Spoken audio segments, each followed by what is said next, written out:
요시다 쇼인, 그는 누구인가의 랜드 천주옥. 일본 근대사에서 가장 유명한 사람 둘을 꼽는다면 사카모토 료마와 요시다 쇼인이다. 사카모토 료마는 널리 알려져 있지만 상대적으로 요시다 쇼인은 덜 알려져 있다. 솔직히 료마는 과장된 면이 많은 것 같다. 요시다 쇼인은 혼슈 최남단 조슈번 현재 야마쿠치현 출신이다. 이토 히로부미, 야마카타 아리토모, 이노우에 카오루, 타카스키 신사쿠, 테라우치 마사타케 등 명치유신 핵심 인물 대부분이 조슈 출신이며 또한 조슈는 사토 에이사쿠, 아베 신조 등 무려 8명의 수상을 배출한 곳이다. 그런데 이토 히로부미 등 명치유신 핵심 인물들 거의 대부분이 요시다 쇼인의 제자라는 것이다. 그리고 아베 사토기시 등 조슈 출신 수상 8명 전원이 가장 존경하는 인물이 요시다 쇼인이라는 것이다. 또한 요시다 쇼인은 조선을 식민지로 만들어야 한다는 정한론을 제일 먼저 주창한 정한론 주창자일 뿐 아니라 홋카이도 캄차카반도 쿠릴 열도 오키나와 만주 대만, 필리핀 호주 등을 점령하거나 복속시켜야 일본이 살아남아 발전하게 될 것이라는 원조 대동아 공영권 그림을 그린 사람이다. 20대의 요시다 쇼인 유명 인물화가 그림인데 20대로는 너무 늙은 모습이다. 구체적으로 그는 어떤 사람인가? 간단히 말해서 요시다 쇼인 그는 일본 우익의 원조이자 이토 히로부미의 스승인 동시에 아베 전 수상의 우상이며 정한론과 원조 대동아 공영권 주창자다. 요시다 쇼인은 아편전쟁이 일어나기 10년 전 1830년 조슈번 가난한 하급 사무라이 집안에서 태어난다.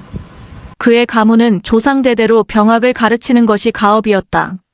병학이란 군사전략과 작전, 병력과 병참, 지휘통솔, 공격과 수비, 적군 교란, 군사훈련, 대민작전 등 군사에 관한 것은 물론이고 국가에 대한 헌신, 무사도, 일본의 홍과 정신 등을 배우고 연구하는 것이다.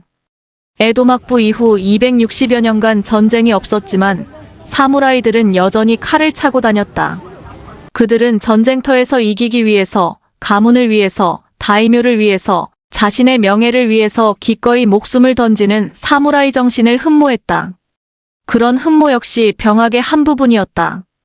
요시다 쇼인의 삼촌은 가업을 이을 아들이 없었다. 그래서 그때 벌써 신동으로 소문난 4살짜리 꼬마 쇼인을 양자로 들인다. 삼촌은 병학을 가르치는 사설학원 쇼카손주쿠, 을 운영했다. 그래서 쇼인은 자연스럽게 삼촌한테서 병학을 배우게 된다. 시간이 갈수록 쇼인은 신동 소문 값을 한다. 그런데 앞불사 1년 후 삼촌이 병사한다. 불과 나이 5살 쇼인은 얼떨결에 요시다 가문 당주대표가 된다. 쇼인은 삼촌이 남긴 교재를 갖고 열심히 공부한다. 머리 좋은 쇼인은 이해도 빨랐으며 중요한 문장을 잘 외우고 잘 인용하여 역시 신동은 달랐다. 1841년 11세 요시다 쇼인은 조슈번 다이묘모리 타카치카 앞에서 무교전서라는 어려운 병서를 강의하게 된다. 다이묘는 쇼인의 강의를 크게 칭찬하면서 번차원에서 전폭적으로 쇼인을 지원하기 시작한다. 쇼인은 고서기 등 일본 역사책은 물론이고 공자, 맹자 논어 등 중국 고전, 아편전쟁 자료, 난학에 의해서 들어온 서양의 민주주의, 전쟁사, 식민지쟁 탈사, 국가의 부상과 침몰, 노예제도, 미국 독립전쟁 등에 관한 엄청난 독서를 한다. 당시 대부분의 다이묘들은 위압적으로 군림하는 절대군주였다. 사람들은 다이묘 앞에서는 숨도 제대로 쉴 수 없었다. 그러나 조슈번 다이묘는 달랐다. 그는 번의 주요한 의사결정 사항에 대해서 상급하급, 사무라이들이 모여서 충분한 토론과 검토 후 최적의 안을 만들도록 했다. 다이묘는 그 안을 보고 최종 의사결정을 하는 방식으로 조슈번을 경영했다. 조슈번 상급 사무라이들은 번의 주요한 행정업무, 재정업무, 군사업무, 에도막부 및 타번 관련 업무, 농사업무, 그리고 다이묘와 핵심 참모들이 경년 단위로 1년씩 에도와 영지를 번갈아 가면서 근무하는 참근교대, 관련 업무 등 번의 주요 업무를 담당했다. 반면에 하급 사무라이들은 일반적으로 고위 사무라이나 다이묘가 시키는 일을 하거나 담장이나 해자, 보수 등 총무 업무 및 재산 관리 업무 등 수준이 좀 낮은 일을 하는 게 보통이었다. 그러나 조슈번 모리 다이묘는 하급 사무라이도 열심히 공부하여 번과 나라 일에 관심을 갖고 있어야 한다는 것이었다. 그래서 조슈번 하급 사무라이들은 다른 번 사무라이들보다 한두 단계 수준이 높았다. 그런 분위기 속에서 조슈번 하급 사무라이들은 자연히 서양에서 밀려오는 총대포군함, 외국어 민주주의 자본주의 등 서학 문물에 많은 관심을 갖게 되었으며 영국의 패한 청나라를 보면서 일본은 그렇게 되어서는 안 된다는 생각을 갖게 된다. 1849년 19세 요시다 쇼이는 실력을 인정받아 조슈번 고위 관료들 자제를 위한 공립교육기관 명륜관의 병학사범으로 임명되어 학생들을 가르치게 된다. 이때 제자 중 한 사람이 조선 총독과 수상을 지낸 일본 육군의 아버지라는 야마가타 아리토모다. 1850년 20세 요시다 쇼이는 무기증기선, 의학 상업 등에 관한 견문을 넓히기 위해서 나낙 네덜란드로부터 들어오는 서양 문화의 발생지 규슈 여행을 떠난다. 나가사키에서는 네덜란드 선박에 직접 올라가 조종실 함포 증기기관 등을 견학하기도 한다. 그리고는 바로 에도로 올라가 함포 및 총기류 전문가와 군사 전략 전문가로부터 최근 병학 지식을 습득한다. 1852년 22세 쇼이는 니카타 스카루에엽 등 동북부 지방의 광산과 대규모 농장 등을 둘러보기 위한 여행 계획을 수립해서 조슈번에 제출한다. 그러나 조슈번에서는 요시다 쇼인이 조슈번을 벗어나 규슈와 에도는 물론이고 저 북쪽 끝 스가루에엽까지 여행하는 것이 달갑지 않았다. 그래서 여행어 가서 발급을 질질 끈다. 기다리다 지친 요시다 쇼이는 탈번을 결행한다. 꼬치꼬치 따지는 조슈번이 싫었던 것이다. 당시 탈번은 차명칼로 목을 베는 형벌도 가능한 큰 죄였다. 쇼이는 다른 번으로 여행하는 것도 사전에 허가를 받아야 하는 제도적인 속박이 싫었다.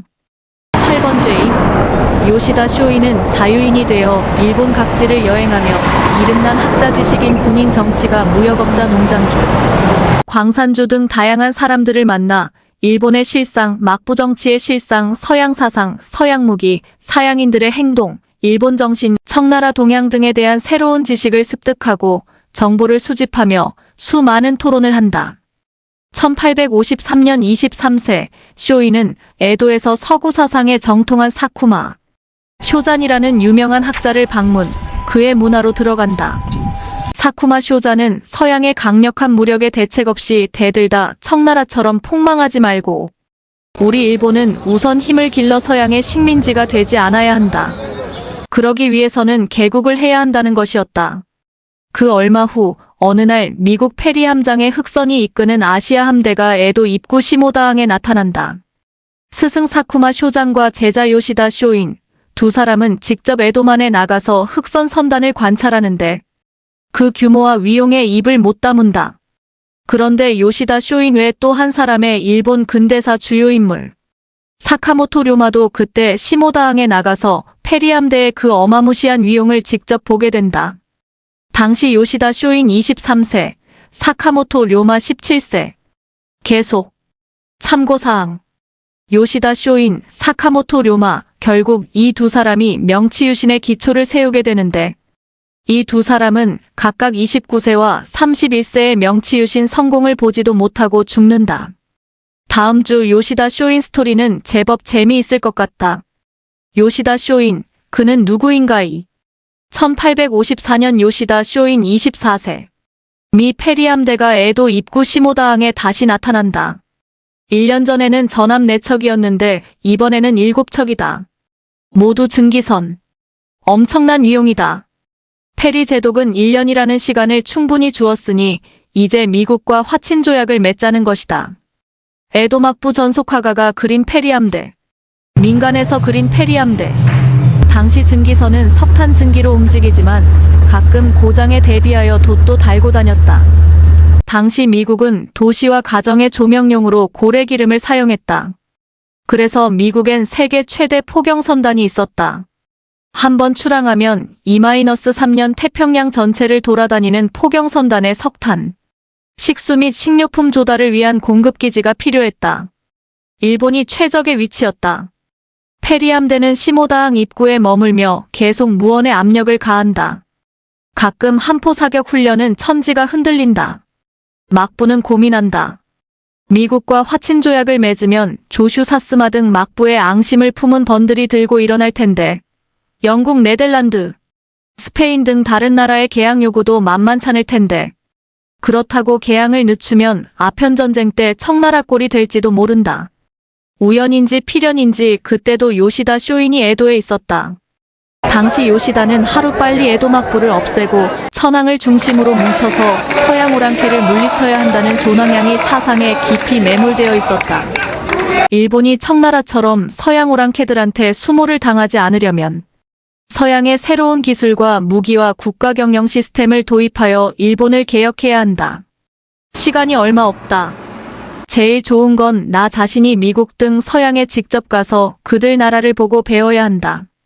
어떻게 일본에 적용할 것인가는 뒤에 생각하자. 지금은 일단 밀항이라도 해서 미국 등 서양을 직접 보고 배우자. 요시다 쇼이는 제자 한 사람과 시모다항 부근에서 조그만 어선을 훔쳐서 페리함대 한 배에 몰래 승선한다. 그러나 바로 체포된다. 페리 제독 앞에 끌려간 요시다 쇼이는 미국을 알고 배우기 위해서 미국에 가려고 하니 제발 자기를 좀 데리고 가달라고 간청한다. 미국이 곤란하면 영국 등 유럽 어느 나라도 좋다고 한다. 그러나 페리 제독은 복잡한 외교 문제를 우려하여 요시다의 요청을 거절, 마침 실무 협상차 승선한 막부관리에게 그들을 인계한다. 페리 제독은 후일 어떤 자리에서 요시다 쇼인을 거론하며 내가 만난 수많은 동양 사람 중에서 그때 붙잡힌 일본인이 가장 진취적인 사람이었다. 그런 사람들이 있는 한 일본은 희망이 있는 나라로 생각했다는 말을 한 것으로 알려지고 있다. 당시 일본은 조선처럼 강력한 쇄국 정책 시대였다. 그래서 일단 해외로 나가려는 시도를 한 것 자체가 큰 죄였다.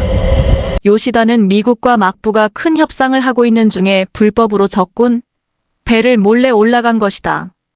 요시다는 즉시 에도 감옥에 수감된다. 20세 이전에 벌써 일본과 중국의 수많은 역사서와 고전을 독파한 것은 물론이고 아편전쟁 전후의 청나라 사정, 서양의 식민지쟁 탈전, 민주주의 근대 사상과 근대 정치 등에 대해서도 많은 책을 읽은 요시다는 에도 감옥에 있는 동안 자기의 미국 밀항 동기와 그 사상적 배경을 기록한 유수록이라는 자전적인 기록책을 남긴다. 그 유수록에 이런 내용이 있다. 우리 일본은 하루빨리 무력 준비를 서둘러 군함과 포대를 갖추고 즉시 주인 없는 홋카이도를 개척하고 러시아로부터 캄차카반도와 오호츠크를 빼앗고 오키나와와 조선을 정벌한 후 북으로는 만주를 점령하고 남으로는 대만과 필리핀 루손 일대 섬들을 노획해 옛 영화를 되찾는 진취적 기세를 드러내야 한다. 이것이 바로 정알론과 대동아 공영론 원전이다. 6개월 후 요시다 쇼이는 고향 조슈 감옥으로 옮겨진다. 얼마 전까지만 해도 특별한 사유가 없는 한 외국 밀항 기도는 바로 참수형이었다. 그러나 요시다가 미국 밀항을 기도한 때쯤 벌써 에도 막부는 풍선 바람 빠지듯이 서서히 260여 개 번에 대한 지배 통제력이 약해지고 있었다. 그래서 요시다는 그의 고향 조슈 감옥으로 옮겨지게 되는 것이다. 이때 요시다 쇼인 24세. 그는 29세에 죽는다. 요시다 쇼인, 다음 주가 마지막 편이다. 정말 허무하게 죽는 요시다 쇼인. 1854년 요시다 쇼인 24세. 요시다는 자신이 직접 미국에 가서 미국을 보고 미국을 배우겠다는 생각으로 몰래 페리함대 군함에 올라타 밀항을 시도한다. 그러나 바로 발각되어 에도의 감옥에 갇힌다. 이때 감옥에서 수백 권의 엄청난 독서를 한다. 그리고 죄수들은 물론이고 심지어 간수들에게도 공자맹자 논어 일본서기 등을 가르친다. 7개월 후 요시다는 고향 조슈번 감옥으로 옮겨진다. 역시 거기서도 요시다는 많은 독서를 하고 죄수와 간수들을 가르친다. 1855년 요시다 쇼인 25세. 감옥살이가 가택연금 유배형으로 바뀐다. 당시 일본 전국에 우리 야마토 일본 민족이 청나라 한족들처럼 서양 오랑캐들한테 굴욕을 당하지 않으려면 막부를 몰아내고 천황을 중심으로 뭉쳐야 한다는 조낭양이 사상이 열병처럼 번지고 있었다. 그런데 조낭양이는 바로 요시다의 근본 사상이자 당시 모든 사무라이의 로망이었다. 요시다는 지난 2-3년 동안 에도에서는 미국 군함 흑선과 규슈에서는 네덜란드 상선을 타봤으며 하코타테에서는 스가루 해협을 빠져나가는 러시아 군함을 바로 눈앞에서 봤다. 그리고 규슈 교토에도 센다이 니이카타 아오모리 등 일본 열도 구석구석을 여행하면서 크게 견문을 넓혔다. 당시 일본은 260여 개의 번이 별도 나라처럼 군림하고 있었다. 자기 번에서 다른 번으로 가는 경우 다이묘의 허락을 받은 증명서 여권을 소지해야 했다. 그래서 칼을 찬 사무라이가 일본 전국을 여행한다는 것은 극히 드문 일이었다. 일본 전국을 돌아본 요시다가 연금 상태였지만 고향집에 머물고 있다는 소문이 퍼지자 조슈번 많은 젊은이들이 몰려든다. 특히 하급 사무라이들이 많이 모여들었다. 그는 이미 조슈번 젊은이들의 우상이 되어 있었다. 그는 여러 학문에 박학다식할 뿐 아니라 사무라이들의 로망인 조낭양이 사상을 주창한 사람 중 한 명이다. 그리고 그는 미국, 영국, 네덜란드 등 서양 여러 나라 사람들을 직접 만나서 그들의 생각을 듣고 조금이나마 그들의 문화를 접해본 몇 안 되는 성각자였다. 많은 젊은이들이 요시다의 제자가 되고자 했다. 그러나 사실 요시다는 가택연금의 형을 살고 있는 죄인이기 때문에 학원서당, 을 차릴 수도 선생으로 강의를 할 수도 없었다. 그래서 요시다는 불법 과외선생이 되어 한 사람 한 사람 개인 지도를 하게 된다. 1857년 요시다 쇼인 27세. 요시다는 드디어 형기가 완전히 끝나 자유인이 된다. 그러자 그는 몇 년 전 세상을 떠난 삼촌이 운영하던 사설학원 쇼카손주쿠 여기저기를 고친 후 학생들을 가르치기 시작한다. 조선으로 치면 고향마을 조그만 서당 훈장이 된 것이다. 쇼카손주쿠 유네스코 문화유산 쇼카손주쿠 내 강의실. 요시다는 동네 형이었으며 선배였으며 스승이었다. 학생은 50여 명으로 10대 후반에서 20대 초 대부분 요시다보다 7-곳의 어린 동생들이었다. 그 중에서 제일 어린 학생이 이토 히로부미. 당시 이토는 16세로 하급 사무라이 중에서도 최하급 사무라이였다. 요시다의 교육 방법은 독특했다. 우선 기초 지식으로 일본 역사서 고사기와 일본 서기를 달달 외우게 한다. 그리고는 일본이나 중국에서 나온 철학 역사 제도 정치 여행 문화 등에 대한 책과 영국 등 유럽 여러 나라의 제도, 민주주의 기술 관습 식민지 경영 등에 대한 번역서를 읽도록 한다. 그런 다음 주제를 하나 정해서 시간 제한 없이 끝장 토론을 하는 세미나식 수업을 한다. 밤늦게까지 토론을 하는 경우도 많았으며 토론 때는 요시다도 토론자의 한 사람으로 참여했다. 특기할 책으로 해국도지라는 책이 있었는데 해국도지는 아편전쟁 때 청해 흠차 대신 임칙서가 직접 조사 수집하여 후배학자위원에게 넘겨준 자료를 기초로 편찬한 동서양 각국의 지리, 역사, 사회, 정치제도, 국민성 등을 분석 정리한 책이다. 요시다는 해국도지를 몇 번 읽게 하고는 서양 여러 나라의 정치체제, 군사력, 국민성 등에 대한 주제를 정해서 끝장 토론을 자주 했다. 뿐만 아니라 미국 대통령 중심제와 영국, 내각 중심제의 장단점과 일본에는 어떤 제도가 좋은지 등에 대한 토론 등 세미나식 수업이 많았다. 참고로 해국도지는 1860-1890년대 한중일 동양 3국에서 가장 많이 읽힌 초베스트셀러. 요시다가 가택연금 상태에서 불법으로 가르친 기간을 포함해도 총 2년 반 정도 제자들을 가르친 게 전부다. 제대로 공부할 장소가 마련된 공인학원 쇼카손주쿠에서 정식으로 가르친 기간은 고작 5개월 정도밖에 안 된다. 쇼카손주쿠는 유네스코 세계문화유산 등재. 공부의 신으로 추앙받는 요시다 쇼인 이름을 딴 쇼인신 사야마쿠 치아기.